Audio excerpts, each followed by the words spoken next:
بسم اللہ الرحمن الرحیم رب اشرح لی صدری ویسر لی امری واحلل عقدۃ من لسانی یفقہوا قولی اور رب زدنی علما۔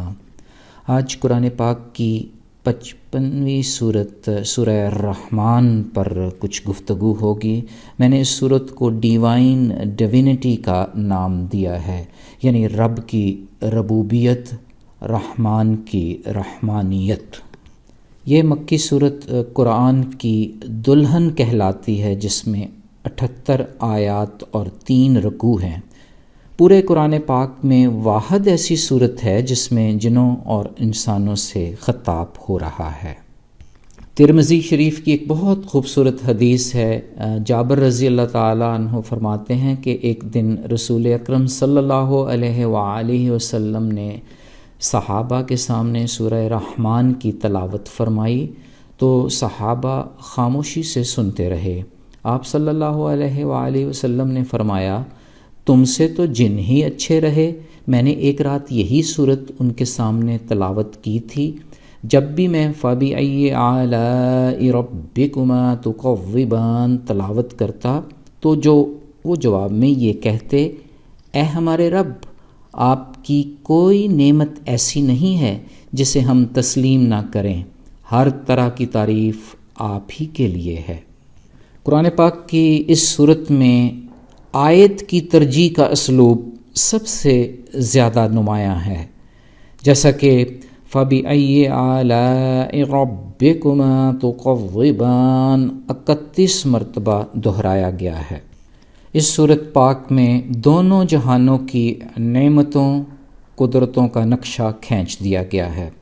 صورت کا آغاز اللہ رب العزت کے مبارک نام الرحمن سے ہو رہا ہے، جس سے مراد وہ ذات باری تعالی ہے جس کی رحمت ٹھاٹھے مارتے ہوئے سمندر کی مانند ہے۔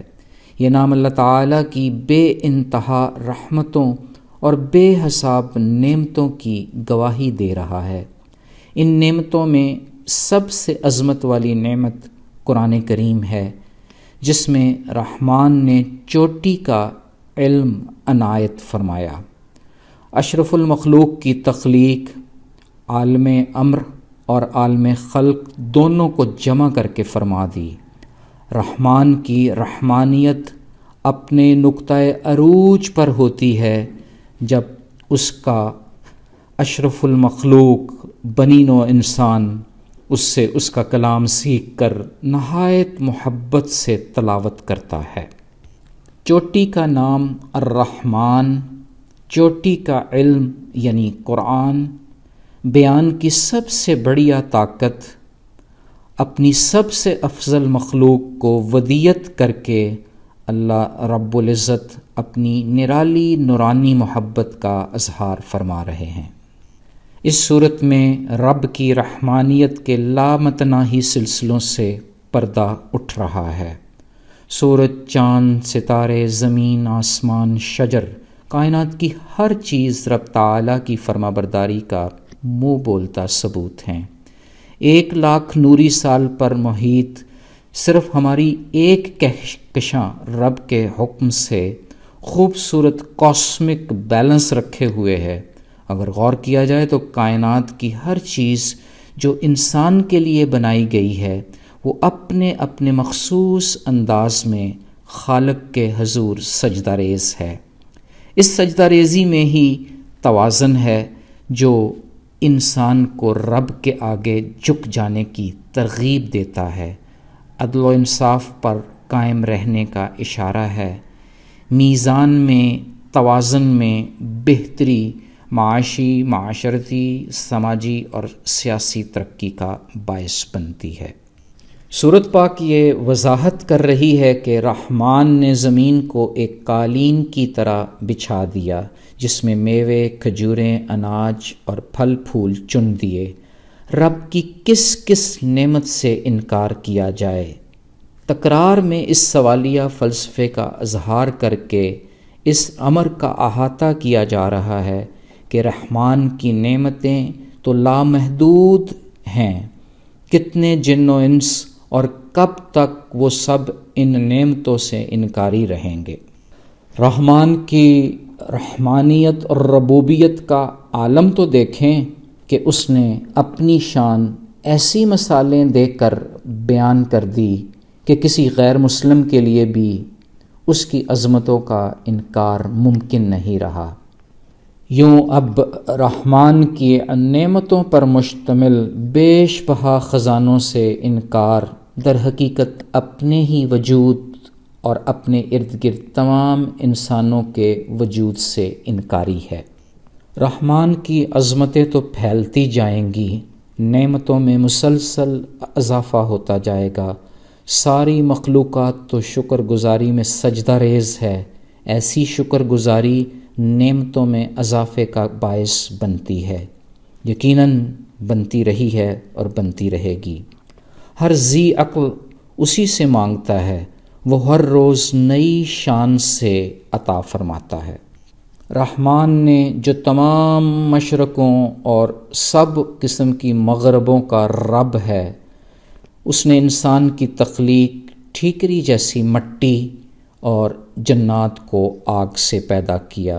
اس کی قدرت کے نظارے قیمتی موتیوں سے بھرے کھارے اور میٹھے پانی کے سمندروں سے کیے جا سکتے ہیں۔ دونوں سمندروں کے درمیان پردہ حائل ہے، آپس میں ملتے نہیں۔ ان سمندروں میں کشتیاں اور جہاز اسی رحمان کے حکم سے چلتے ہیں، لیکن جب رحمان کے حکم سے یہ سب فنا ہو جائے گا تو اونچی شانوں والے رب کا چہرہ اپنی پوری وجاہت کے ساتھ باقی ہوگا۔ سورۃ پاک واضح کر رہی ہے کہ رحمان کی تخلیق کردہ اس وسیع و عریض حدوں پر محیط کائنات سے باہر نکلنے کی طاقت کسی انسان اور جن کے پاس نہیں۔ جو ایسا کرنے کی کوشش کرتا ہے وہ بلیک ہول کے دھوئیں میں دھنس جاتا ہے۔ روز قیامت آسمان پھٹ کر سرخ چمڑے کی طرح ہو جائے گا، ہر جرم کی شناخت چہروں سے ہو جائے گی۔ جہنم کو جھٹلانے والا مجرم اسی کا ایندھن بنتا رہے گا۔ بڑی ہی خوبصورت نوید ہے ان لوگوں کے لیے جو شرمسار ہیں، اپنے رحمان کے حضور کھڑا ہونے سے ہچکچاتے ہیں، احساس ندامت کا شکار رہتے ہیں۔ ان کے لیے جنت کے 2 باغ ہیں جہاں 2 چشمے ہوں گے، اور ہر باغ میں ہر پھل کی 2 قسمیں ہوں گی، جہاں رحمان کی رحمانیت کے بالکل نئے رنگ اجاگر ہوں گے۔ اہل جنت نازک اور ریشمی بستر پر جلوہ افروز ہوں گے۔ جنت کی منفرد مخلوق حور تمام اہل جنت کے نصیب میں آئے گی۔ حیا اور حسن جن میں کوٹ کوٹ کر بھرا ہوگا، اور وہ اہل جنت سے ٹوٹ ٹوٹ کر محبت کرنے والی مخلوق ہوگی۔ ہیرے اور موتی کی مانند حسین کسی انسان نے کبھی چھوا تک بھی نہیں ہوگا۔ اس طرح سورہ الرحمن نہایت شاندار تکرار سے جنت کا منظرنامہ بار بار پیش کر رہی ہے۔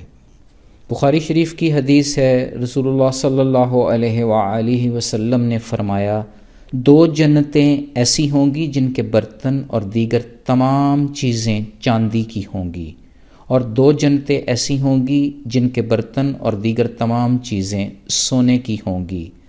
جنت عدن میں اہل جنت اور اللہ تعالیٰ کے دیدار کے درمیان صرف اللہ عز و جل کے چہرہ پر کبریائی کی چادر حائل ہوگی۔ اس سورۃ پاک سے یہ بھی واضح ہو گیا کہ احسان کا بدلہ احسان اور نیکی کا اجر نیکی کی صورت نکلے گا۔ اطاعت کریں گے تو انعام پائیں گے۔ مشہور حدیث ہے، حضور پاک صلی اللہ علیہ وآلہ وسلم نے فرمایا، احسان یعنی نیکی یہ ہے کہ اللہ رب العزت کی عبادت ایسے کی جائے جیسے ہم اسے دیکھ رہے ہیں۔ اگر آپ اسے نہیں دیکھتے تو پھر یقیناً یہ سمجھا جائے کہ وہ آپ کو دیکھتا ہے۔ جن 2 جنتوں کا تذکرہ اس صورت میں ہوا ہے، اس میں 2 اوپر کی اعلیٰ نوعیت کی جنتیں ہیں اور 2 نیچے کی۔ نیچے کی 2 جنتوں میں ایک کا کچھ پرت زمین کی جنت کی شکل میں نظر آتا ہے جو ان لوگوں کے نصیب میں ہوگا جو رحمان کے کلام سے محبت کر کے زندگی جیتے ہیں۔ رحمان کی بعض نعمتیں انسان کو صلاحیتوں کی شکل میں عنایت کی گئی ہیں، ان سے بہترین فائدہ قرآن کا علم حاصل کر کے اٹھایا جا سکتا ہے۔ رحمان کو راضی کر کے دنیا اور آخرت دونوں کو جنت بنایا جا سکتا ہے۔ رحمان کی رضا کا نسخہ اس کے دیے ہوئے کلام کو اپنا علمی بیان بنا لینا ہے، قرآن کی اس روحانی چپ کو ایکٹیویٹ کر کے جو ہماری تخلیق میں ہمارے اندر رکھ دی گئی تھی۔ مختصراً یہ کہ رحمان کا نام بڑی برکتوں اور قدرتوں سے لبریز ہے۔